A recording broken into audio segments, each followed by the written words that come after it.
Year किससे बात किए थे? आसियान में कितने देश थे? 10। आप 10 के नाम बताएंगे, ऊपर से 5 और नीचे में 5। ऊपर में आंख बंद करके इत्मीनान से जितना बोलते हैं उतना साथ साथ बोलिएगा, ज्यादा अच्छा रहेगा। नहीं साथ बोलिएगा तो फिर गड़बड़ हो जाएगा। पहला इधर हो जाएगा म्यांमार, दिमाग में रखिएगा, म्यांमार के नीचे थाईलैंड है। Myanmar Thailand, Myanmar Thailand. उसके बाद Laos Cambodia, Laos Cambodia Vietnam, ये तो फ्रेंच ईस्ट इंडिया में आ जाएंगे सर। नीचे देखेंगे मलेशिया इधर भी है इधर भी है, तो मलेशिया से इधर से टूटा सिंगापुर, इधर से टूटा ब्रुनेई, तो मलेशिया सिंगापुर ब्रुनेई। नीचे हो गया आपका इंडोनेशिया। दुनिया का सबसे बड़ा द्वीपों का समूह यानी ग्रुप ऑफ आइलैंड्स कौन सा है? ये है आपका इंडोनेशिया है। ये बहुत ज्यादा द्वीप है सब, इसमें बहुत ज्यादा द्वीप है सब, ये दुनिया का सबसे बड़ा द्वीप समूह। उसके बाद आपका फिलीपींस है। फिलीपीन की राजधानी मनीला है। फिलीपीन की राजधानी क्या है? मनीला। आपसे हम क्वेश्चन कहते हैं कि फिलीपीन की राजधानी मनीला। यहाँ पर एक बैंक है जिसका नाम है Asian development bank. Asian development bank का मुख्यालय फिलीपीन की राजधानी मनीला में है। ये आइडिया हम आपको हल्का फुल्का यहाँ तक आप लगा लिए होंगे। पाकिस्तान के बारे में कुछ बता रहे थे, चलिए थोड़ा सा पाकिस्तान के बारे में और डिटेल से देखते हैं। आज ज्यादा लंबा क्लास नहीं चलेगा, गांधी जयंती है, फिर मेरा तबीयत भी थोड़ा सा गड़बड़ है, गला ना बच गया। तबीयत को कोई दिक्कत नहीं है, मेन दिक्कत गला को है। गला के साथ ज्यादा छेड़छाड़ करेंगे वो बढ़ जाएगा तो दिक्कत बहुत भयानक आ जाएगी। ये है भैया पाकिस्तान। सीपीईसी सड़क कहाँ पर है? पाकिस्तान में है। सीपीईसी सड़क पाकिस्तान में। ये पाकिस्तान। अब हम आपसे जो पूछते जाएंगे उतना बताइएगा। ये पीओके का एरिया है, एक्चुअली पाकिस्तान का, ये इंडिया का ही है, अभी इसके पास है फिलहाल। किसके पास है? फिलहाल है आपका पाकिस्तान के पास। तो ये एक्चुअली देखिए, इस नक्शा में पीओके को उसमें दिखा दिया है। रियल एक्चुअली क्या है, ये नक्शा क्लियर है इसलिए हम इसका यूज कर रहे हैं। आप इसको अदरवाइज में ये नहीं लेंगे कि हम पाकिस्तान को ये नक्शा का नक्शा आपको क्लियर देखिए, इसलिए मजबूरी में यूज कर रहे हैं। ये ऑक्सफोर्ड का पब्लिशन का जो है वो वाला नक्शा है, इसलिए इसमें उसको दिखा दिया है। आप अन्यथा नहीं लीजिएगा, वरना कई लोग इसको सीरियस लेने लगते हैं। देखिए ये बंदरगाह कौन सा है? ये वाला है कराची, और ये वाला कौन सा है? ग्वादर बंदरगाह, ग्वादर बंदरगाह। अब यहाँ पर पहाड़ी है, यहाँ पर किरथर की पहाड़ी है। ये पाकिस्तान में एक बहुत मकरान तटीय श्रेणी, यहाँ पर मकरान की पहाड़ियां हैं। यहाँ पर कौन पहाड़ी है? मकरान। और यहाँ पे सुलेमान और किरथर। पाकिस्तान में दो पहाड़ी इधर मिलेंगी, ये सुलेमान किरथर मकरान, सुलेमान किरथर मकरान। ये पाकिस्तान की सबसे प्रमुख पहाड़ियां हैं जिनके पास एटलस है। जो एटलस खरीद लिए हैं उनके पास आप एशिया का नक्शा खोलिए, वहां पाकिस्तान जहां मिलेगा वहां इसको ढूंढिएगा। ठीक है, आप लोग पहले दिमाग में आइडिया लगा के रखिएगा कि हम कौन सा चीज पढ़ाने वाले हैं, क्योंकि आपके पास ऑलरेडी एटलस रहेगा। तो सुलेमान किरथर एवं मकरान की पहाड़ियां पाकिस्तान में। इसके ऊपर यहाँ पर एक नमक की पहाड़ी है। तो पाकिस्तान में 4 पहाड़ी अक्सर पूछता है, नमक, सुलेमान, किरथर, मकरान, ये पहाड़ियां हैं। आपको एक चीज याद होगा कि दुनिया में पहली बार जो खेती हुई थी वह से लगभग 7000 साल पहले हुई थी, और यह खेती जो थी वो सुलेमान एवं किरथर पहाड़ियों के बीच में की थी, और ये जौ की खेती थी। तो सुलेमान एवं किरथर पहाड़ियां कहाँ पर है? पाकिस्तान में है। और पहली बार जो खेती हुई थी वो सुलेमान और किरथर पहाड़ियों के बीच में ही वो खेती की गई थी। ये तो मकरान तटीय श्रेणी है। इसके ऊपर एक साल्ट रेंज है जिसका नाम है नमक की पहाड़ी। उस पहाड़ी से नमक बहुत ज्यादा मात्रा में निकलता है। पाकिस्तान और अफगानिस्तान की जो सीमा है, इस सीमा के उत्तरी भाग में यहाँ से यहाँ तक पर्वत है। इस पर्वत का नाम है हिंदुकुश पर्वत। ये पर्वत का नाम क्या है? हिंदुकुश पर्वत। हिंदुकुश पर्वत जाके मिल जाता है किससे? हिमालय पर्वत से जाकर मिल जाता है। तो पाकिस्तान के लिए बाउंड्री का निर्माण कौन कर देता है? हिंदुकुश पर्वत। और पाकिस्तान के उस साइड आ जाता है अफगानिस्तान। पाकिस्तान में आप देखेंगे तो बहुत सारा एरिया पहाड़ी एरिया है। अब क्वेश्चन कहेगा कि पाकिस्तान का पूर्वी भाग यानी ईस्टर्न पार्ट जो पाकिस्तान इंडिया से लगा है, इधर पहाड़ ज्यादा है, या फिर पाकिस्तान का वेस्टर्न पार्ट जो अफगानिस्तान और हिंदुकुश पर्वत से लगा है उधर पहाड़ ज्यादा होगा? तो जेन्युइन है कि पहाड़ की मात्रा इस साइड में ज्यादा है, क्योंकि अगर यहाँ देखेंगे आप पहाड़ को तो इस एरिया में आपका मकरान तटीय श्रेणी है, सुलेमान है, किरथर है, नमक की पहाड़ियां, वो ज्यादातर पहाड़ इसी साइड में किया गया है, ये वाले में। और भारत के साइड वाला एरिया ज्यादा हरा भरा है और इधर का एरिया उसके लिए सही है। इसमें 4 प्रमुख राज्य हैं सब, पाकिस्तान के 4 प्रमुख राज्य। सबसे बड़ा जो राज्य है वो आपका बलूचिस्तान है जो कहता है कि हम पाकिस्तान में रहेंगे ही नहीं।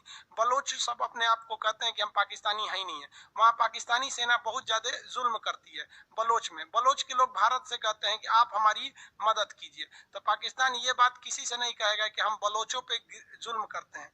लेकिन दुनिया में जाएगा ना तो पाकिस्तान क्या कहेगा कि भारत कश्मीर में जुल्म कर रहा है। भाई पहले एक बार खुद के गिरेबान में झांक लीजिए। अगर कश्मीर से हमारी सेना के ऊपर पत्थर न चले तो फिर कश्मीर के हमारी सेना पागल नहीं हुई है जो गोली मारेगी, क्योंकि हमारे इतने राज्य भी तो हैं, अन्य जगहों पे कहीं गोली मारा जाता है। लेकिन अगर कोई ये कहे कि नहीं हम कश्मीर को अलग कर देंगे, उसके बाद ये उम्मीद रखे कि हमारी सेना उनकी आरती उतारेगी, तो जरूर आपकी आरती उतारेगी, लेकिन वो आरती थाली के दिए से नहीं उतारी जाएगी बल्कि AK-47 के बुलेट से उतारी जाएगी। क्योंकि हमारे लिए देश, मजहब, इंसानियत सब बाद में, पहले हमारी देश की एकता और अखंडता की बात है। लेकिन बलूचिस्तान वालों पे जितना जुल्म होता है उतना भारत ने कभी नहीं किया। हाँ, कश्मीर में आतंकवाद को समझाने के लिए कोई आराम से समझाने वाला बात आतंकवाद नहीं है। आराम से समझाएंगे तो शहीद होते आ रहे हैं आज भी लोग। इसके बाद ये वाला आता है सिंध का एरिया, बताए थे ये सिंध उसका खेती के लिए बहुत अच्छा एरिया है। इसी सिंध में एक बंदरगाह है, बंदरगाह का नाम क्या है? कराची बंदरगाह। सिंध में इस बंदरगाह का नाम क्या है? कराची बंदरगाह। अब ये जो सिंध है इसका एक शहर है, इसी सिंध प्रांत में आपका मिलेगा आपका मोहनजोदड़ो, जो वहां पे पाकिस्तान में था, चन्हुदड़ो, ये सब पाकिस्तान का एरिया था। मोहनजोदड़ो वगैरह सिंध का एरिया। सिंध के नीचे ये बलूचिस्तान मिलेगा।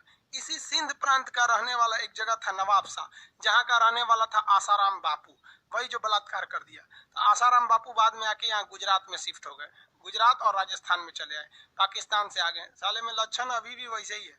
भारत सरकार को भी कहना चाहिए पाकिस्तान से कि पाकिस्तान तुम दाऊद इब्राहिम को हमको दे दो, वरना हम तिहाड़ जेल से आसाराम बापू को छोड़ देंगे। छोड़ देगा, लेकिन नहीं छोड़ना चाहिए, वहां जाके सोच रहा जनसंख्या बढ़ा देगा। बुढ़वा बहुत खतरनाक है। आगे देखिए कहाँ से आया आसाराम बापू, पाए हुए। तो ये एरिया हो गया आपका सिंध और ये वाला हो गया बलूचिस्तान। अब इसके अलावे आप पाकिस्तान का ये वाला एरिया देखेंगे तो इसे हम लोग कहते हैं लोग पंजाब। पंजाब और ये हो गया पाकिस्तान। तो पंजाब में ज्यादातर पाकिस्तान का अच्छे लोग यहीं पंजाब में रहते हैं, नेता, मंत्री, अधिकारी, ये सारे लोग पंजाब वाले एरिया में रहते हैं। इसके ऊपर का ये एरिया जो दिख रहा है आपको, उसको हम लोग खैबर पख्तूनवा कहते हैं, खैबर पख्तूनवा। तो ये खैबर पख्तूनवा का जो एरिया है ये ज्यादातर आतंकवाद पीड़ित रहता है। खैबर पख्तूनवा का एरिया आतंकवाद पीड़ित रहता है।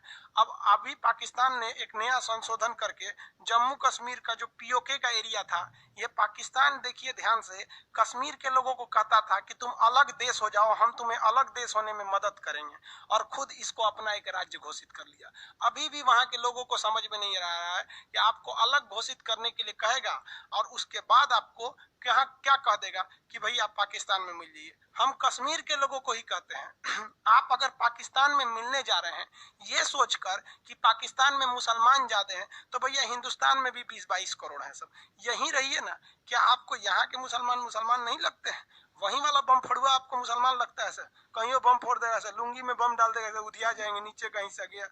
अच्छा भाले उन सब को छोड़िए ना। आपको अगर आपको देश से ज्यादा आपको इस्लाम प्यारा है तो यहाँ पे क्या कम इस्लाम वाले हैं? हिंदुस्तान में सब एक यहाँ भी रहते हैं, यहीं रहिए आप लोग। तो ये पाकिस्तान वाला है, लेकिन उन लोगों को बरगला के समझा के माइंड वॉश कर देता है उन लोग का।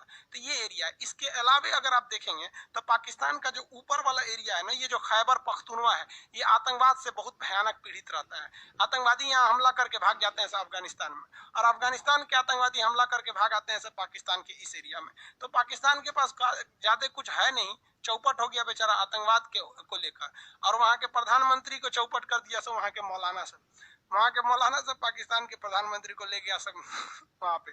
और देखिए दुआ मांगना चाहिए तो अच्छी बात है, दिल से दुआ मांगना चाहिए। आप हिंदू हैं तो प्रणाम करके ऐसे हाथ जोड़ के दुआ मांगिए, मुसलमान है तो दुआ मांगिए। लेकिन इसके बाद भी आप ये देखिए कि आप किसी पद पर बैठे हैं, तो वहाँ इमरान खान को रो रो के दुआ मांग रहा था सब, अब उसको मीडिया ने दिखा दिया। आप दिल से दुआ मांग रहे हैं तो मीडिया के सामने काहे मांग रहे हैं? दिल से दुआ मांग रहा है, कमरा में बंद होकर मांगिए कि हमारे देश को बचाइए, है कि नहीं? अभी प्रधानमंत्री के पद की गरिमा है, रो रहे हैं, दे दीजिए भाई, अच्छी बात है, आप मांगिए, हम ये नहीं कर रहे हैं। लेकिन जो चीजें पर्सनल है उनको पर्सनल रहने दीजिए। आपको मांगना है तो, लेकिन क्या कौन समझाएगा इसको? बुद्धि नाम का चीजें नहीं, पूरी इंडिया, पूरा दुनिया मीडिया उसको हाईलाइट कर देगी, देखिए रो रहा है यहाँ पर। तो ये पाकिस्तान का एरिया है, इसके पास कुछ है नहीं। इसका ये वाला एरिया अफगानिस्तान अब यहाँ देखिए, इस नक्शा को हम हटाते हैं, इंडिया का नक्शा लाते हैं।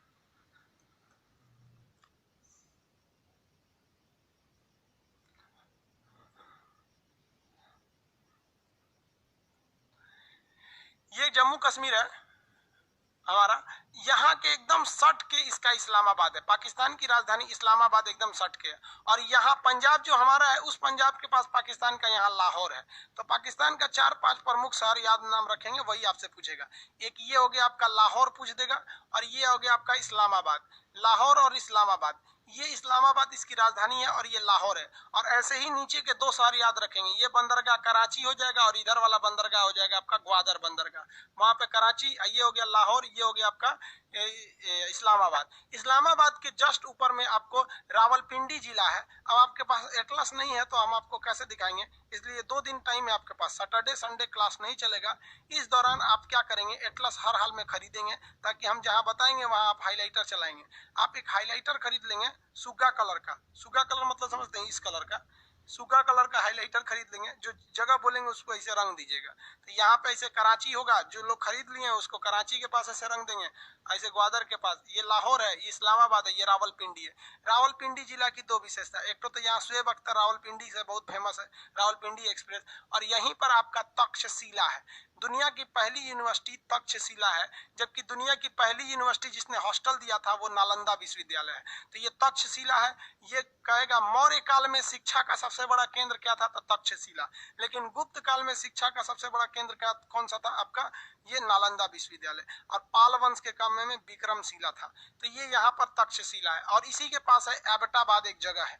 एबटाबाद जो जगह है वहीं पे ओसामा बिन लादेन मारा गया था अपने अमेरिकी सील कमांडो के ऑपरेशन में। तो ये इस्लामाबाद के पास 2 चीजें याद रखिएगा, रावलपिंडी जिला में आता है आपका, इस्लामाबाद के पास के रावलपिंडी जिला में तक्षशिला विश्वविद्यालय। दुनिया का पहला विश्वविद्यालय तक्षशिला था, लेकिन वो हॉस्टल सुविधा नहीं देता था। अब पाकिस्तान के जो बड़े शहर हैं उनको अपने दिमाग में आइडिया लगाइए। अगर हम आपसे कहते हैं कि ग्वादर बंदरगाह, तो कभी भी आपका आइडिया ऐसे थोड़ी आएगा कि ग्वादर यहाँ होगा। आपके मन में एक आइडिया आ गया कि नहीं ग्वादर कहाँ होगा, आप अपने मन से दिमाग में आइडिया लगा लेंगे कि भैया ये कराची होगा तो ये वाला एरिया ग्वादर होगा। समझ में आ गया कि नहीं? अब जैसे हम आपको बोलते हैं ये ऊपर वाला ये है, और ये इसमें ऊपर वाले में इसमें लाहौर कौन सा होगा, तो आपको आइडिया लग गया कि भैया लाहौर भारत के पंजाब के पास है, तो ये लाहौर होगा। और ये कौन सा होगा, तो ये इस्लामाबाद होगा। इसके जस्ट ऊपर रावलपिंडी जिला आ जाएगा, उस जिला में कौन आ जाएगा, तक्षशिला। तो नक्शा का सबसे बड़ा इंपॉर्टेंस यही होता है कि आपके दिमाग में फिगर होना चाहिए। जैसे हम आपसे कह दें कि कश्मीर, तो आपका दिमाग इधर थोड़ी जाएगा, आप सीधे कश्मीर मतलब हिंदुस्तान के ऊपर चले जाते होंगे, आपका दिमाग सीधे वहां जाना चाहिए। तो ये इस्लामाबाद हो गया। यहाँ पर आप पर्वत बताइए, तो ये अफगानिस्तान पाकिस्तान के सीमा पे कौन सा पर्वत होगा, हिंदुकुश पर्वत। इसके इधर देखेंगे तो यहाँ पे नमक की पहाड़ी, सुलेमान, किरथर, मकरान, ये 4 प्रमुख पहाड़ियों याद रखेंगे। इसका 4 नहीं 5 हो गया ना, ये हो गया आपका कौन सा पर्वत है, ये हिंदुकुश, नमक की पहाड़ी, सुलेमान, किरथर और मकरान पर्वत श्रेणी। जिनके पास ये नक्शा है आप लोग उसको ढूंढेंगे, लोग नक्शा में कहाँ है। नहीं तो मंडे से हम आपको अब रेगुलर क्लास स्टार्ट कर देंगे। अब तक जितना क्लास है वो एज ए इंट्रोडक्शन की तरह है, लेकिन मंडे से जो क्लास है फुल फ्लेजेड हिसाब से चलेगा, जिस तरह से ऑफलाइन में चलता था। तो अभी तो हम मजबूरी है क्योंकि आपके पास एटलस की बुक भी नहीं है। यहाँ आइए, हम आपको यहाँ पर एक एग्जाम्पल के तौर पे कुछ नंबरिंग लिख देते हैं। आपको बताना है कि नंबर की जगह पे क्या है वहां पर। जैसे हम यहाँ लिखते हैं 1 नंबर, यहाँ लिखते हैं 2 नंबर, एक ये है, ये है, ये 3 जगह लिख देते हैं। आप यहाँ नंबरिंग के हिसाब से बताइएगा, ये 3 नंबर क्या है, ये 4 नंबर क्या होगा, और ये 5 नंबर बताते चलेंगे लोग ये क्या होंगे। सब ये सब शहरों के नाम लिखेंगे। जैसे मान के चलिए आपको 1 नंबर लिखना है तो 1 के जगह पे जो है उसको लिखिए, 2 के जगह पे लिखिए। फटाफट आंसर दीजिएगा इसका। आपके दिमाग में आइडिया है या नहीं,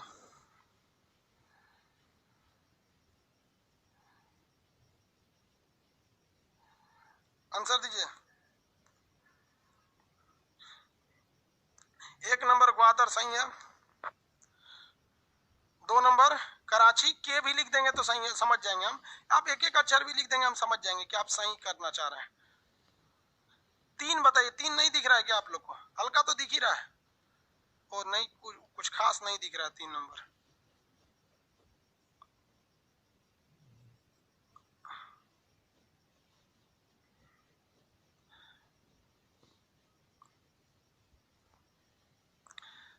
4, अब तो दिख रहा है ना 5, 3 4 5 सब बताएंगे। Very good.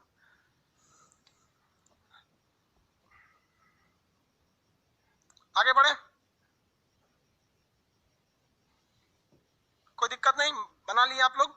ये वाला शहर जो है वो पंजाब लाहौर है, और ये वाला शहर जो है वो इस्लामाबाद है, और ये रावलपिंडी है। और रावलपिंडी जैसे आएगा तो आप समझ जाएंगे रावलपिंडी के पास ही तक्षशिला है, और इसी के पास था एबटाबाद, जहां पर ओसामा बिन लादेन छिपा हुआ था पाकिस्तान में। पाकिस्तान की राजधानी क्या है? लाहौर। पाकिस्तान की राजधानी इस्लामाबाद, लाहौर नहीं, इसका थी इस्लामाबाद। आगे बढ़ जाए, पाकिस्तान की ज्योग्राफिकली एरिया आपको समझ में आ जाएगा। पाकिस्तान का अगर पूछ देगा विवादित एरिया, तो ये हो गया आपका कराची विवादित हो गया। पहाड़ बताइएगा, ये कौन सी श्रेणी हो जाएगी? मकरान तटीय श्रेणी, सुलेमान किरथर और ये नमक की पहाड़ी। पूरा बड़ा कहेगा तो ये वाला हो जाएगा आपका हिंदुकुश पर्वत। पूरा बड़ा कहेगा तो हिंदुकुश पर्वत। हो गया कि नहीं हो गया? बाकी पाकिस्तान के पास है क्या? कुछ मसालों के मामले में पाकिस्तान थोड़ा सा बढ़िया मामले में आ जाता है। समझ में आ गया कि नहीं आ गया? ये इस्लामाबाद हो गया, लाहौर हो गया, यहाँ समझ में आ गया। बाकी कुछ शहरें हैं जो हमेशा फेमस रहती हैं, कभी बम फूटने की वजह से, कभी कुछ होने की वजह से। ये सड़क का नाम बता सकते हैं? कितने लोग बता सकते हैं ये सड़क का नाम? सड़क का नाम बताएंगे जो सड़क बनाए हैं, इस सड़क का नाम बताएंगे। रावलपिंडी इस्लामाबाद के नीचे है। देखिए देखिए इनका क्वेश्चन है सर, रावलपिंडी के नीचे है। ये एक जिला जो होता है ना, वो जिला का नाम कहीं लिख सकता है, तो एरिया तो बहुत बड़ा होता है ना, तो पूरा एरिया में वो नाम नहीं लिखेगा, मतलब पास में ही है वहां पर। आप समझ रहे हैं? ये समस्या आपको बहुत ज्यादा मिलेगी। जैसे यहाँ अगर आप देख रहे होंगे नक्शा में, तो कितने बड़े एरिया में लिखा है दिल्ली, जबकि जहां दिल्ली लिखा है ना, आप देखेंगे तो वो दिल्ली लिखा है तो वो राजस्थान का एरिया है। लेकिन जहां दिल्ली लिखा है वहां जो स्टार बनाया है, तो जो पॉइंट बनाया है, उस पॉइंट का मतलब होता है वो जगह कहाँ है। क्योंकि नक्शा में कोई चीज लिखेंगे ना, काफी एरिया में हो जाएगा। CPEC, very good, very good. CPEC, CPEC का हम लोग को विरोध करना चाहिए, लेकिन हम लोग नहीं कर सके। सीपीईसी का विरोध नहीं कर सके हम लोग, पुरजोर तरीके से विरोध करना चाहिए था।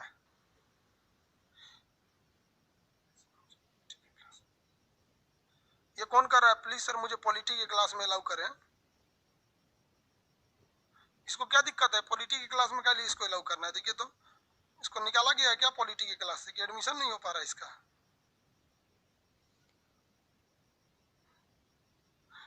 आगे देखिए, इसके बाद वाला राज्य जो है वो कौन सा मिलेगा, देश मिलेगा? अफगानिस्तान।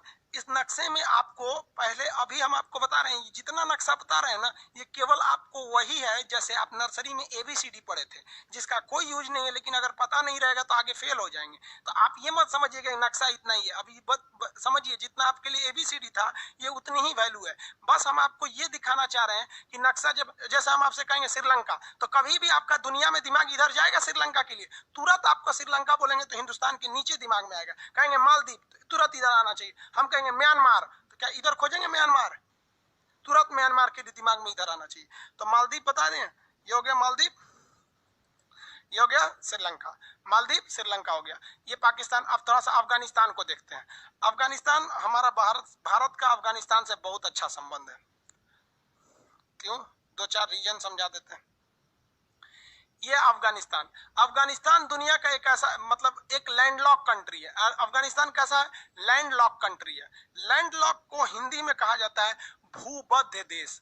क्या कहा जाता है? भूबद्ध। अब अगर भारत का ओरिजिनली नक्शा देखेंगे तो अफगानिस्तान की सीमा भारत से लगती है, 158 किलोमीटर लंबी ये सीमा लगती है, लेकिन पाकिस्तान ने इसको कब्जा कर रखा है, इसलिए अभी डायरेक्ट हमारी सीमा अफगानिस्तान से नहीं लगती है। अब जियो पॉलिटिक्स को समझिएगा, जो लोग पॉलिटी फाउंडेशन बैच के स्टूडेंट हैं वो लोग को भी ध्यान से समझिएगा कि आपका इंटरनेशनल रिलेशन समझने में ये मदद करेगा। इंटरनेशनल रिलेशन में मदद कर।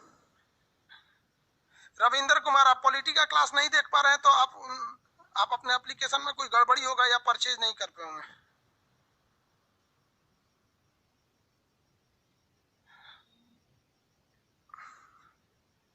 भाई ऑक्सफोर्ड के सिवा किसी का एटलस नहीं लीजिएगा, नवीन पब्लिकेशन हो या कुछ भी हो।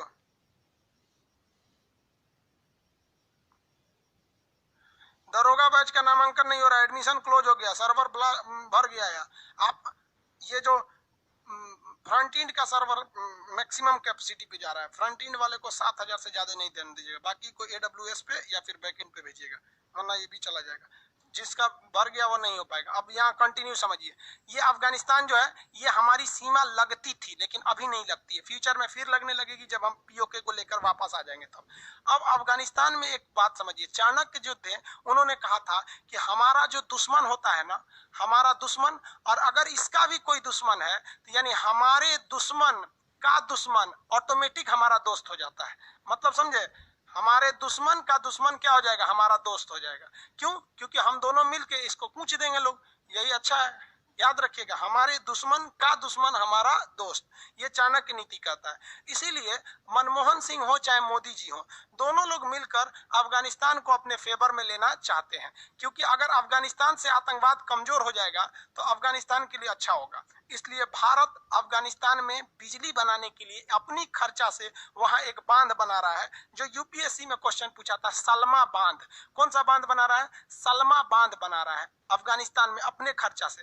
अफगानिस्तान में भारत अपने पैसा से, अपने खर्च से भारत अफगानिस्तान में वहां का संसद भवन का निर्माण कर रहा है। वहां का क्या बना रहा है? संसद भवन का निर्माण बना रहा है। तो सलमा बांध और संसद भवन बना रहा है। भारत अपने पैसा से अफगानिस्तान को हेलीकॉप्टर और हवाई लड़ाकू जहाज दे रहा है ताकि वहां के आतंकवादियों का सफाया करो, क्योंकि वो आतंकवादी सीधे आके भारत में हमला कर देंगे, तो हम लोग उसको मदद कर रहे हैं। अफगानिस्तान पूरी तरह से पहाड़ी एरिया, यहाँ पूरा पहाड़ होता है और अफीम बहुत ज्यादा मात्रा में होता है।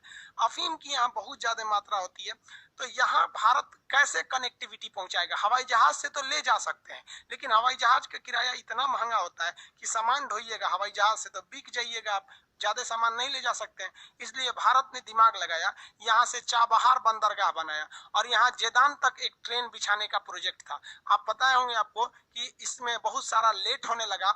अमेरिका कहा कि तुम भारत से, ईरान से रिलेशन अच्छा रखोगे तो हमसे तो गड़बड़ हो जाएगा, तो भारत थोड़ा सा दबाव में आ गया और ज्यादा इन्वेस्ट नहीं कर पाया। तो ये चाबहार बंदरगाह हम लोग डेवलप कर रहे हैं और यहाँ से जेदान तक यहाँ से हम लोग रेल लाइन ले जाएंगे। उसके बाद ये रेल लाइन जो है जेदान के बाद ये घुस जाएगी अफगानिस्तान में, और ये रेल लाइन अफगानिस्तान में घुस जाएगी। आप अगर ध्यान से देखेंगे तो अगर ये रेल लाइन बन के कामयाब हो गई तो इसके मदद से हम लोग क्या कर सकते हैं, ऊपर में एक देश है जिसका नाम है ताजिकिस्तान।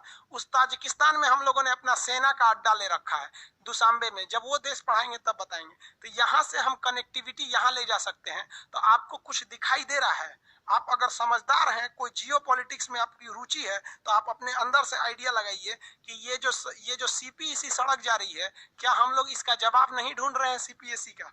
ये सीपीईसी का एक मुंह पर तमाचा है कि देख बेटा तोरा सीपीईसी हम बताएंगे, और सीपीईसी से केवल और केवल फायदा चाइना को होगा। पाकिस्तान पूरी तरह से डूब जाएगा। समझ में आ गया कि नहीं आ गया? लेकिन यहाँ ईरान जो है, ईरान की मदद चाइना ज्यादा कर देता है। इसलिए ईरान को अगर भारत और चाइना दोनों में से किसी एक को चुनना रहेगा तो नो डाउट वो चाइना को चुन लेगा, क्योंकि चाइना के पास पैसा है। चाइना की जो नीतियां हैं वो एकदम फिक्स है कि हम ऐसी ही नीतियों को मानते हैं, लेकिन भारत के पास पार्टियां बदलती हैं तो नीतियां भी बदलने लगती है। इसलिए भारत पे ईरान उतना ज्यादा बिलीव नहीं करता है, क्योंकि भारत के पास पैसा भी नहीं है और अमेरिका के प्रभाव में भारत आ जाता है। तो ये हम लोग जो ईरान के रास्ते अफगानिस्तान में घुसने का प्रयास कर रहे हैं ये बहुत बेहतरीन है, लेकिन इसका मेन टारगेट है हमारा जो दुशांबे में एयरपोर्ट है, जो एयरफोर्स का, इससे हम डबल गेम खेल सकते हैं। जो ये सीपीईसी है, चाइना इसीलिए बना रहा है ये सीपीईसी कि युद्ध के समय में चाइना के सामानों को कोई नुकसान ना कर सके, क्योंकि अगर युद्ध होता है तो चाइना इस डायरेक्शन से आएगा अपना जहाज वगैरह लेके, तो भारत हिंद महासागर में उसको ब्लॉकेज लगा के धो देगा। लेकिन ऐसा नहीं है भाई, हमारे हिंदुस्तान वाले जो सैनिक हैं वो चूड़ी पहन के नहीं बैठे हैं यहाँ। आप अगर यहाँ से सीपीईसी से सड़क लेके जाइएगा तो हमारा यहाँ सियाचिन ग्लेशियर, दुनिया का सबसे ऊंचा युद्ध का मैदान, यहीं से ठोक देंगे। और यहाँ हम लोग रेडी कर रहे हैं, बस कमी यह है कि हम लोग बहुत धीमी गति से रेडी कर रहे हैं, और जो नेता विपक्ष में बैठे हैं या जो सरकार में बैठे हैं वो इतने पढ़े लिखे नहीं है कि ये सब काम में लेट नहीं होना चाहिए, इसे तुरंत बनाना चाहिए, इसको जल्दी से जल्दी डेवलप कर लेना चाहिए। तो जो समस्या चाइना को यहाँ से भागने पर हो रही थी कि हम घेरा जाएंगे, वही समस्या हम यहाँ घेर देंगे, उधर से मार देंगे, इधर से मार देंगे, तो तुम जो वहां से भाग रहे थे यहाँ भी तो घेरा जाओगे, आराम से घेरा जाओगे। लेकिन अगर इसमें लेट करेंगे तो हो सकता है चाइना इसको पैसा खिला दे या अफगानिस्तान या ईरान को पैसा खिला दे। इसलिए भारत सरकार को विदेश के मामले में तेजी रखनी चाहिए। आप अमेरिका में चुनाव देखिएगा तो वहां दोनों बड़े उम्मीदवार बाइडेन है और ये ट्रम्प है, दोनों एक दूसरे में डिस्कस करते हैं और डिबेट करते हैं कि हम ये करेंगे वो करेंगे। हमारे यहाँ ऐसा कोई डिबेट नहीं होता। हमारे यहाँ डिबेट में जानते हैं क्या, रिया चक्रवर्ती, नहीं तो एक अनपढ़ किसी मौलाना को उठा लाएंगे जिनको कभी स्कूल कॉलेज में नहीं देखा, और एक तो कोई सड़क छाप नेता उठा देंगे, दोनों को लड़वा देंगे। ना वो पढ़ा है ना ये पढ़ा है, दोनों लड़ जाएंगे, इन्हें कोई मतलब नहीं बनता है। तो ये हमारे यहाँ होता है। ऐसा भी होना चाहिए कि हमारे देश में डिबेट होना चाहिए। एक बार आप बैठा के राहुल गांधी और मोदी जी से डिबेट कराइए, भाई बढ़िया है, आप करके देखिए यहाँ पर। और जितने भी बड़े, ऐसा नहीं है कि दुनिया में एक हिंदुस्तान में जब भी पॉलिटिक्स की बात आती है तो एक राहुल गांधी और ये मतलब मोदी जी हैं, ऐसा नहीं है, सब में डिस्कस कराना चाहिए ताकि आगे हम ये नहीं करें कि आप किसी को प्रधानमंत्री बनाए, कोई भी आइडिया ले सकता है, तो इसको काम करना चाहिए। इससे हमको ही ज्यादा प्रॉफिट होगा। और चाइना आज भी इसी से डरा हुआ है, इसीलिए चाइना जो है वो ईरान को अपने फेवर में लेना चाहता है, लेकिन भारत ईरान से पेट्रोल खरीदते रहता है। तो भारत को भी चाहिए कि ईरान को अपने फेवर में रखे, अफगानिस्तान को भी क्या करे, अपने फेवर में रखे रहे। अब अफगानिस्तान के आपको नेचुरल चीजें समझ में आ गई होंगी। अफगानिस्तान में खेती के लिए कुछ भी नहीं है। भारत इस रास्ते बंबई से जहाज से यहाँ पर गेहूं भेजा और उसके बाद से ये सड़क के रास्ते यहाँ पर 11,000 टन गेहूं भेजा था। तो भारत अफगानिस्तान के लोग भारत से बहुत अच्छे रिलेशन में। हम लोग जब इलाहाबाद में पढ़ते थे तो हम लोग के एक दो दोस्त भी थे सब, जो उस समय अफगानिस्तान के रहने वाले थे सब, तो वहां से भी हम लोग के साथ पढ़े थे सब। अफगानिस्तान के बहुत से लड़के इंडिया में पढ़ते हैं, ऐसा नहीं। आप दिल्ली वगैरह के अगर आप क्लास के होंगे, आप ये दिल्ली से अगर वीडियो देख रहे होंगे तो आपके पास में मिले होंगे लड़के। नेपाल के तो बहुत से लोग इंडिया में पढ़ते हैं, खास करके यूपी, बिहार और दिल्ली में। तो अफगानिस्तान जो है पहाड़ी एरिया है, यहाँ केवल और केवल खेती होती है। किस चीज की, तो अफीम की। तो अफीम यहाँ बहुत ज्यादा होता है। अफीम जो होता है वो एक नशे वाली चीज होती है, जिसको हम लोग क्या बोलते हैं, अफीम को इंग्लिश में बोलते हैं ओपियम। अफीम को क्या कहते हैं, ओपियम। ओपियम जो होता है एक नशीली पदार्थ होती है, जो अफगानिस्तान में बहुत ज्यादा होता है। अब आप बताइए, कोई भी चीज अगर होगा तो उसका असर अगल बगल के एरिया में पड़ेगा।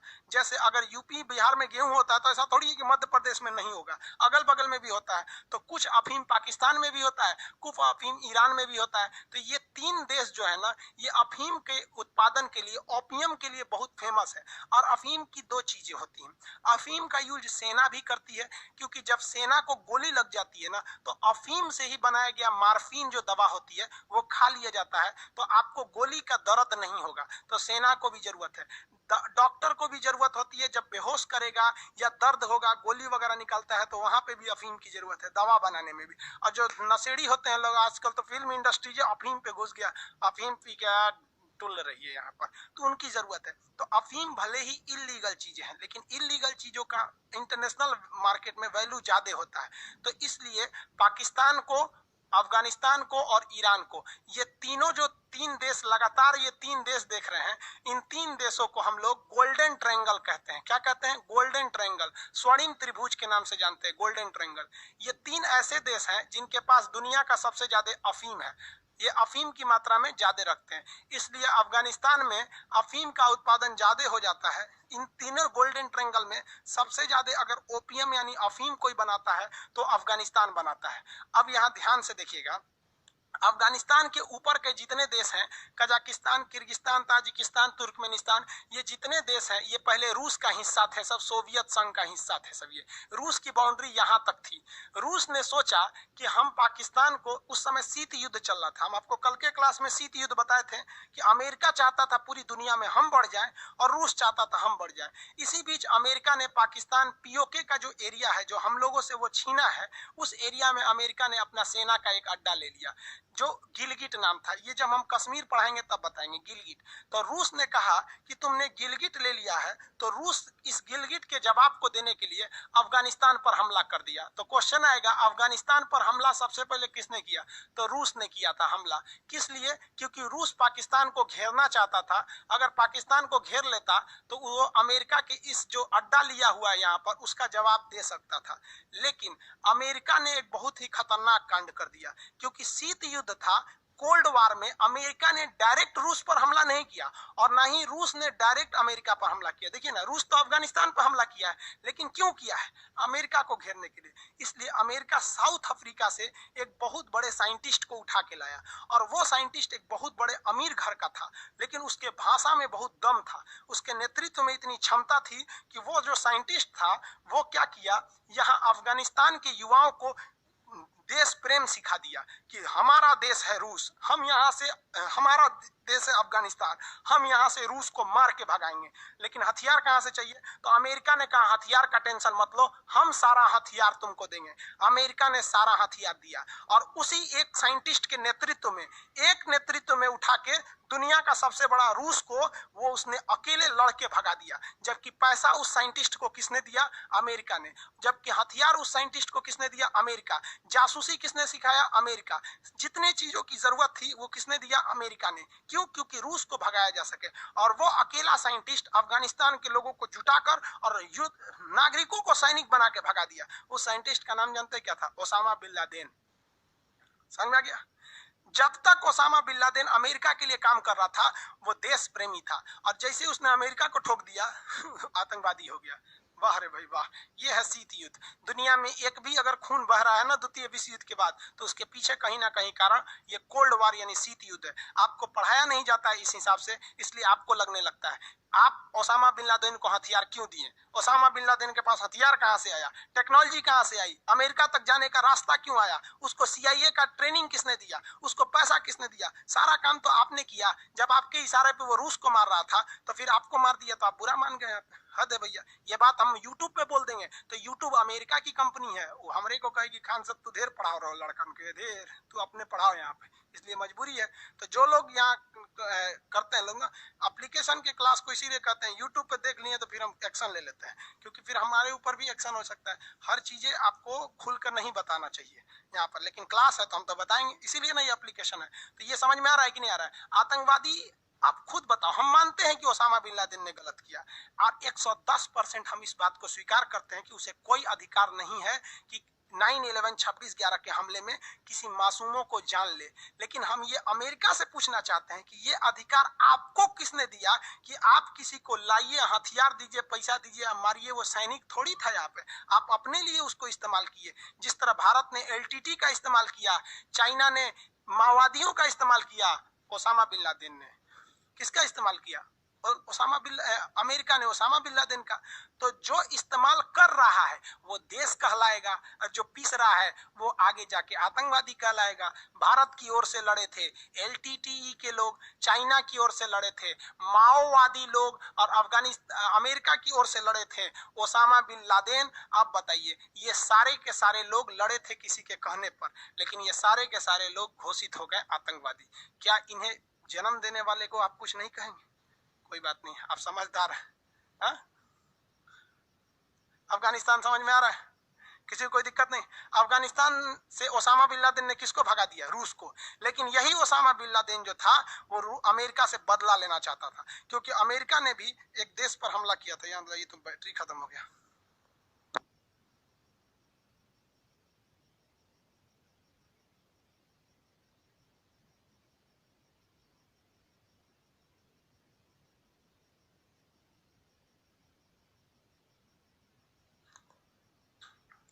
बैटरी खत्म हो गया था इसलिए आवाज रुक गई होगी। देखिए अब आप कहिएगा कि ओसामा बिन लादेन ने अमेरिका पे क्यों हमला कर दिया, तो इसकी कहानी पुरानी है। 1948 में अमेरिका ने फिलिस्तीन पर बम गिराया था और वहां के मुसलमानों को भगा दिया वहां से, और कहा कि यहाँ पर हम एक नया देश बनाएंगे, इजराइल। तो उसी इजराइल का बदला लेने के लिए अमेरिका ने ओसामा बिन लादेन ने अमेरिका पे बम गिरा दिया और कहा अमेरिका से कि फिलिस्तीन पर जब तुमने बम गिराया था तो बोलो वहां के लोगों की क्या गलती थी। हम ये बात मानते हैं, ओसामा बिन लादेन ने कहा था, हम ये बात मानते हैं कि हमारी जो हवाई हमला हुआ था इसमें अमेरिका के जो मारे गए लोग हैं उनकी कोई गलती नहीं थी। लेकिन अगर पूरी दुनिया में बम चलाने का अधिकार केवल अमेरिका को तो नहीं है। अमेरिका ने वियतनाम में इसी शीत युद्ध में 27 करोड़ बम गिरा दिए थे, वहां का तो पूरा तहस नहस कर दिया था। 27 करोड़ बम गिराया था, हम आगे बताएंगे आपको। ये शीत युद्ध इतना छोटा तो है ही नहीं है, ये आज तक चल रहा है शीत युद्ध। तो दुनिया में सबसे ज्यादा जान लिया तो कोल्ड वॉर ने लिया। कोल्ड वॉर, कोल्ड वॉर क्या था कि हम तुमको आगे नहीं देख सकते, तुम हमको आगे नहीं देख सकते। आज भी आप देखिएगा, आपकी जब पत्नी की, आपका जब शादी हो जाएगा तो आपकी पत्नी में और आपकी ननद मतलब बहन में, वो दोनों तो ननद लगेंगी, से ननद भौजाई, तो ननद भौजाई में आज भी शीत युद्ध चलता है। डायरेक्ट नहीं लड़ेंगे सब, लेकिन दूसरे को लड़वा देंगे सभी सब। इसमें समझदार व्यक्ति वो है जो समझ जाए शीत युद्ध क्या है। समझ में आया कि नहीं है? किसी को दिक्कत? आगे देखते हैं अफगानिस्तान के बारे में। धीरे धीरे रूस पूरी तरह से टूट गया। 1991 में रूस टूट गया, 15 देशों में टूट गया। 15 देशों का नाम याद करा देंगे, आप टेंशन नहीं लीजिए। ये अफगानिस्तान हो गया। अब अफगानिस्तान के लोग भी कुछ गलती कर दिए, देखिए कैसे। अफगानिस्तान में ओसामा बिन लादेन जब मारा गया तो उसके बाद ओसामा बिन लादेन का जब पोल खुल गया तो यहाँ पर तालिबान एक आतंकवादी संगठन है, उसका यहाँ पर उदय हो गया, तालिबान वालों का। और अफगानिस्तान यहाँ पे, अब इन आतंकवादियों को हम समझ में नहीं आता। ये कह देंगे तो बुरा मान जाएंगे लोग। ये कहते हैं अपनी लड़कियों को कि तुम क्लास 6 के ज्यादा आगे मत पढ़ो, मतलब कक्षा 6 के आगे तुम मत पढ़ाई करो। मतलब क्यों? क्योंकि ये डरते हैं, क्योंकि इनको अपनी बेटियों पे भरोसा ही नहीं है। इनको डर लगता है कि हम अपनी बेटियां को भेजेंगे पढ़ाने के लिए तो फंस जाएगी दूसरे से। अरे यही ना रीजन है। आपकी बेटी अगर नहीं फंसेगी तो किसी दूसरे की औकात है जो फंसा ले। हम किसी लड़की को लाइन मारते रह जाएंगे, वो नहीं पढ़ना चाहेगी तो हमसे फंसेगी नहीं ना। ताली दोनों ओर से बजती है। ये कहिए कि शुरुआत लड़कवा कर देते हैं सर, यही खलिया रहते हैं सवारा गर्दी के लिए। तो ये कहते हैं कि तुम क्लास करने मत जाओ क्लास 6 के बाद, क्योंकि लड़का लाइन मारेगा। समझेगा? लेकिन अगर कोई महिला किसी पुरुष डॉक्टर से, मेल डॉक्टर से जाके अपना इलाज करा लेती है तो ये आतंकवादी उस महिला को भी मार देते हैं सर। रे गदही, तुम पुरुष से जाके क्यों इलाज कराई? अरे लोल, तुमने महिलाओं को क्लास 6 से ज्यादा पढ़ने नहीं दिया तो महिला डॉक्टर पैदा कहां से होगी रे? तो जो बीमार पड़ल है वो पुरुष से ना दिखाएगी तो चाचा से दिखाएगी तेरा। अजब हाल है भाई, सारा नियम कानून महिलाओं पे लग जाता है। चलो भैया, आप अगर चाहते हो कि आपकी महिलाएं, मतलब ये जो प्रेम वाली चीजें होती हैं, ये किसी की संस्कृति में नहीं है, ना हमारी संस्कृति में है, और ना ही वो सनातन संस्कृति है, नहीं हिंदू धर्म की संस्कृति में, ना इस्लामिक धर्म की संस्कृति में। अगर आप इसको रोकना चाहते हैं, अच्छी बात है कि चलिए आप अपनी संस्कृति को बचाना चाहते हैं। वेस्टर्न कल्चर, हिंदुस्तान में भी वेस्टर्न कल्चर आ गया है। यहाँ पे भी लड़कियों को कहिए तो आप अपने दिमाग लगाती, तो कम से कम लड़कियों के लिए अलग कॉलेज खोल दीजिए। हिंदुस्तान में आज भी लाखों ऐसे कॉलेज है जिसमें केवल लड़कियां पढ़ती हैं। ऐसा तो कम से कम आप सीधे कहते हैं पढ़ने नहीं देंगे। मलाला यूसुफजई को सीधे बम मार दिया, अजब हाल है। पोलियो ड्रॉप पिलाते हैं सब ना, तो आतंकवादी कहते हैं अफगानिस्तान वाला, पाकिस्तान वाला, ना पोलियो मत पिलाना, क्योंकि जिस बच्चा को तुम पोलियो पिला रहे हो ना, ये 2 बूंद इसीलिए पिलाया जा रहा है कि जब ये बड़ा होगा तो इससे 2 बच्चा पैदा होगा। अब जरा आप सोचिए, इन सालों को ये समझ नहीं है कि ये बच्चा बड़ा होकर आगे डॉक्टर बने कि इंजीनियर बने, इसका टेंशन नहीं है। उनको टेंशन इस बात का है कि बड़ा होकर धड़ाधड़ बच्चा पैदा करे। अरे भैया, इतना बच्चा पैदा करने का शौक है तो भेज दो अपने अपने मेहरारू लोग को हिंदुस्तान में। अब बोलो कि इनको गर्भवती करके भेज दो, यहाँ से भेज देगा सब वहां पे। अजब हाल है। पाकिस्तान अफगानिस्तान वालों को समझे में नहीं आता है यहाँ पे। ये गलत चीजें है ना। ये पोलियो 2 बूंद पिलाइएगा अगर किसी को, तो आप बताइए 2 बूंद पोलियो पिलाने से 2 लड़का होगा। अब वहां की सरकार भी लोल है, कहती कि ना 2 बूंद, अरे कटोरा से पियाओ, 1 कटोरा पिया दो। क्यों? क्योंकि अगर यहाँ पर मान लीजिए पोलियो रहेगा तो वायरस डिजीज है, वो इंडिया में भी चला आएगा घूम फिर के, कैसे चाइना से कोरोना चला है। इसलिए भारत को टेंशन है। हम लोग कोई शुभचिंतक थोड़े बैठल है। तो एक आतंकवाद का समस्या है यहाँ पर। अब यहाँ देखिए क्या हुआ, अफगानिस्तान का खामियाजा भुगतना पड़ गया म्यांमार के लोगों को। म्यांमार के लोगों को कैसे, देखिए सब लोग समझ रहे हैं लोग ना, किसी को कोई दिक्कत नहीं है। सर आपका कितना यूट्यूब चैनल है? मेरा एक ही यूट्यूब चैनल है, खान सर, खान जी श्री सत्संग। अरे कुछ लोग नकली चैनल बना देते हैं, उन लोग को भी कहते हैं नाम चैनल पे एकदम स्पष्ट नाम लिख दीजिएगा, ये खान सर का ओरिजिनल चैनल नहीं है, सीधे, नहीं तो किसी दिन हम उठेंगे तो फिर एक्शन ले लेंगे। देखिए इनका खामियाजा कैसे, भाई कमेंट में नहीं ध्यान दीजिए। यहाँ देखिए, अफगानिस्तान में एक जगह है बामियान, अफगानिस्तान का एक जगह है बामियान, उसकी राजधानी काबुल के पास है। उसकी अफगानिस्तान की राजधानी काबुल के पास है बामियान।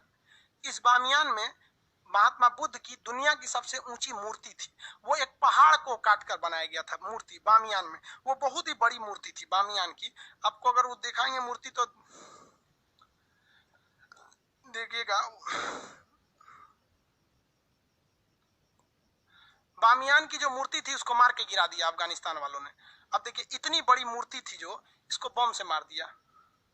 क्या जरूरत थी बम से मारने की मूर्ति को? इतना बड़ा मूर्ति इतना मेहनत से बनाया गया था, अब बम से उड़ा दिया लोगों ने मूर्ति को।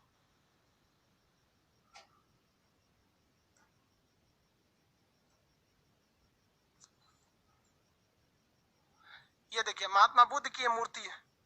अब ये कितनी ऊंची होगी मूर्ति, अंदाजा लगाइए। यहाँ एक टूरिस्ट खड़ा हुआ है, यहाँ दिख रहा होगा आपको, ये खड़ा है ना, ये आदमी खड़ा है। इसके मूर्ति कितनी भयानक होगी। एक्चुअली में ये मूर्ति था ही नहीं। एक्चुअल में क्या था कि ये एक पहाड़ था। एक्चुअली में ये एक पहाड़ था। एक्चुअली समझते हैं, दरअसल सीबीएसई बोर्ड वाला ना बोलता है actually, oh my God, actually ये सब सीबीएसई बोर्ड वाला सबका मुहावरा है। तो देखिए ये एक्चुअल में एक पहाड़ था, विशाल पहाड़ था। इस पहाड़ को कारीगरों ने काट काट कर उसमें महात्मा बुद्ध की मूर्ति बनाई। अब अफगानिस्तान वालों ने आए तो बम मार के उड़ा दिया, तालिबान वालों ने। बताओ भैया, बताइए कितना मेहनत से बनाया था, बम मार के उड़ा दिया है। इसका खामियाजा म्यांमार में कैसे भुगतना पड़ा। यहां तो मुस्लिम लोग अधिक थे, तो महात्मा बुद्ध को उड़ा दिए वहां से। अब यहां पर म्यांमार है। म्यांमार का ये वाला एरिया का नाम है रखाइन। रखाइन प्रांत में जो रहने वाले मुस्लिम है उनका नाम है रोहिंग्या। और यहाँ पे रहने वाले ज्यादातर बौद्ध धर्म को मानते हैं। और बौद्ध धर्म का मानना है कि आप पशु पर अत्याचार मत कीजिए, पशु की बलि मत दीजिए। लेकिन हमारे यहाँ आप देखेंगे तो दुर्गा पूजा में दशमी कब बलि चढ़ाया जाता है, बकरे की 10वीं में कि 9वीं में बलि दिया जाता है ना वहां पर।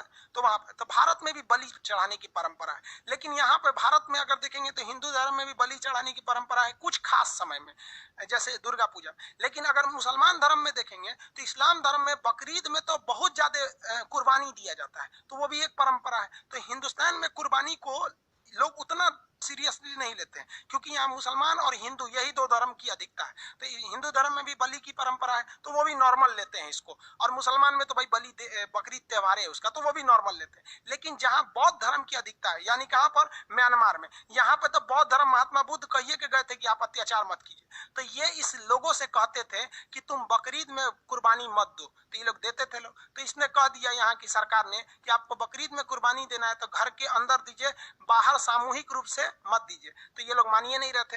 तब तक यहाँ पर हो गया ये इन्होंने क्या तोड़ दिया, बम से उड़ा दिया। जब बम से उड़ाया था इन लोगों ने, तो इन लोगों ने उसका जरा भी विरोध नहीं किया। तो यहाँ के लोगों के दिमाग में एक भर गया कि ये लोग उसका विरोध नहीं कर रहे हैं। और यहाँ पे साथ में जहाँ इनकी अधिकता है तो वहां तो हमारा तोड़ दिए लोग, महात्मा बुद्ध की मूर्ति तोड़ दिए। और जहां इनकी अधिकता नहीं है वहां हमारा बात नहीं मान रहे हैं, तो कचर के काट दिया सब इनको रातों रात। घर में घुस घुस रेप कर दिया सब, मर्डर कर दिया सब, दुनिया भर का कर दिया सब। तो इन लोग को भाग के आना पड़ा अफगानिस्तान, बांग्लादेश में रोहिंग्या को भाग के आना पड़ा, हिंदुस्तान में भी भाग के आए लोग। अब हम लोग तो उन्हें शरणार्थी कहते हैं कि भैया हम लौटा देंगे। तो रोहिंग्या समस्या भारत के लिए कोई मुख्य समस्या नहीं है, वो हमारे लिए लिस्टेड शरणार्थी हैं। ये पूरी दुनिया शरण देती है, क्योंकि कभी भारत को भी अगर बाई दी वे जरूरत पड़ गया, यहाँ पर प्राकृतिक आपदा आ गया, भूकंप आ गया या सुनामी कुछ भी आ जाता है, तो हमारे लोगों को भी कोई शरण देगा। इसलिए हम ये फ्यूचर को देखकर दूसरे लोगों को शरण देते हैं। लेकिन इसके लिए यहाँ म्यांमार के लोगों, अगर आप मानवता के हिसाब से देखिएगा तो ये भी गलत है और ये भी गलत है। मेजोरिटियन की चीज को लेकर नहीं चलना चाहिए, वरना जहां आपकी अधिकता है वहां आप शेर बनेंगे, और जहां आपकी अधिकता नहीं है वहां आपको सुअर बना के मार देगा यहाँ पर। तो दोनों में अंतर है, ऐसा नहीं होना चाहिए दोनों में। तो यहाँ पे मुसलमान लोग अपना वर्चस्व दिखा रहे थे तो बौद्धों को खामियाजा भुगतना पड़ा। यहाँ बौद्ध धर्म वालों ने अपना वर्चस्व दिखा दिया तो मुसलमानों को खामियाजा भुगतना पड़ा। तो बामियान क्वेश्चन पूछेगा महात्मा बुद्ध की दुनिया की सबसे ऊंची मूर्ति कहाँ थी, बामियान में। लेकिन क्वेश्चन पूछेगा महात्मा बुद्ध की दुनिया की सबसे ऊंची मूर्ति वर्तमान में कहाँ है, तो स्प्रिंग बुद्धा है आपका चीन में। लेकिन कहेगा दुनिया में सबसे ऊंची महात्मा बुद्ध की मंदिर कहाँ है, तो इंडोनेशिया के बाली में।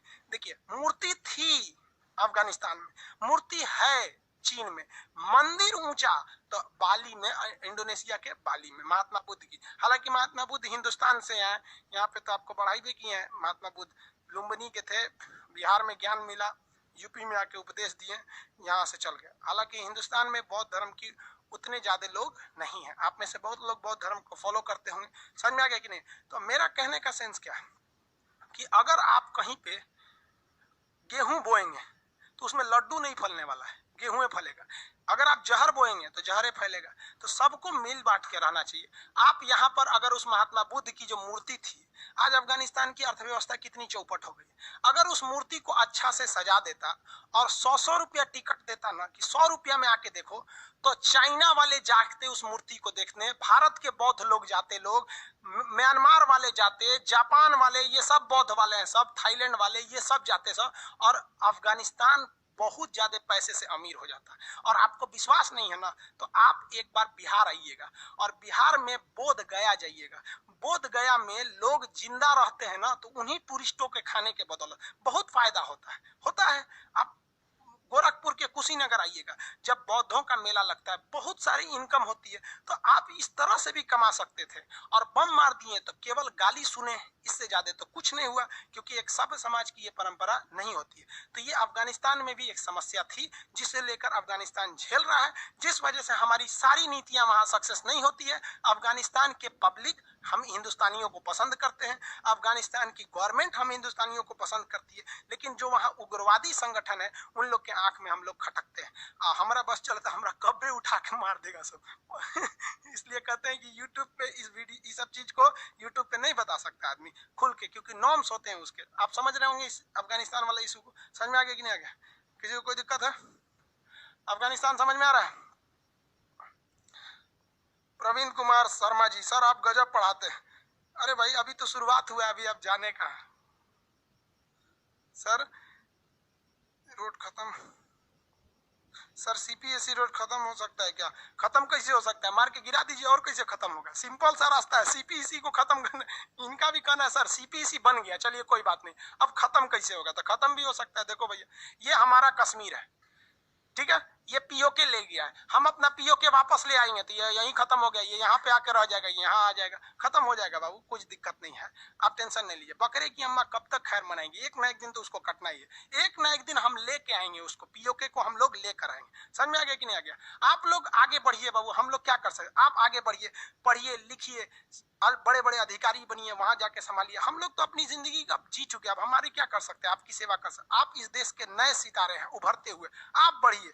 जिस दिन आप बढ़ेंगे ना, जिस दिन आप पढ़े लिखे रहेंगे, उस दिन सरकार के आंख में आंख डाल के कहेंगे कि आप पीओके लाएंगे ना तो अगली बार वोट देंगे। आप ये करिएगा तब हम ये करेंगे, वरना अगर आप अनपढ़ रहेंगे ना, केवल जाति धर्म में बटे रहेंगे, तो हम अपने हिंदुस्तान को बहुत खोएंगे। आपको अपना हिंदुस्तान बहुत अच्छा दिखता होगा केवल अगर आप हिंदुस्तान में रह के हिंदुस्तान को देखेंगे तब, लेकिन अगर दूर से देखेंगे तो आपको लगेगा कि इन नेताओं ने हमसे क्या क्या नहीं छीना। उतना छीन लिया जितना ये छीन सकते थे, हर चीज गंवा दिया। ना ही हमारा ईरान से अच्छा सा दोस्ती है, ना ही अफगानिस्तान से अच्छा से दोस्ती है, श्रीलंका से, नेपाल जो कुछ नहीं कर सकता था आंख दिखा रहा है। क्यों? क्योंकि हम लोग ने उस हिसाब से सोचा ही नहीं। उससे गड़बड़ी हमारी भी है, हम लोग ने वैसे ही लोगों के चुन के ही भेजा जिनको कोई मतलब ही नहीं रहता है। समझ में आ रहा है कि नहीं आ रहा है? आई होप आप इसको समझ रहे होंगे। आज गांधी जयंती है, इसलिए आज अब मारधार वाला चीज बहुत कम बताना चाहिए, लेकिन देखिए आज मारधार वाला चीज बता दी, इसलिए आज हम ज्यादा नहीं पढ़ाएंगे,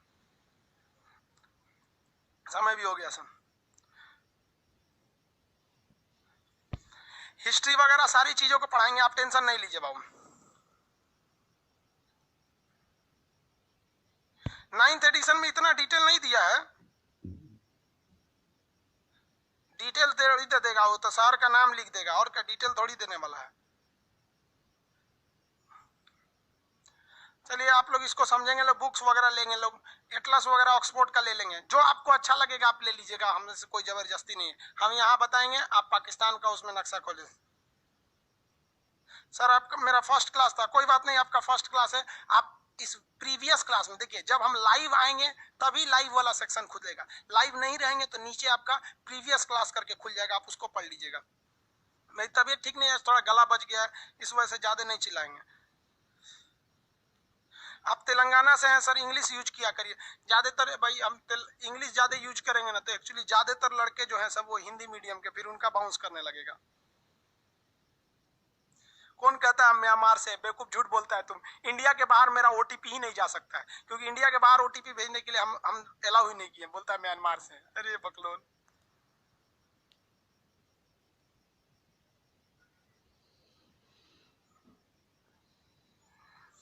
चलिए अब हम लोग मंडे के क्लास में मिलेंगे। सैटरडे संडे आपका छुट्टी रहता है। पूरे बैच का फाउंडेशन करवा दीजिए, पूरा बैच का करवाएंगे बाबू। आप देखिए, बात समझिए, हम जो पढ़ाते हैं हम बेसिकली फोकस करते हैं पुअर फैमिली के स्टूडेंट्स पे।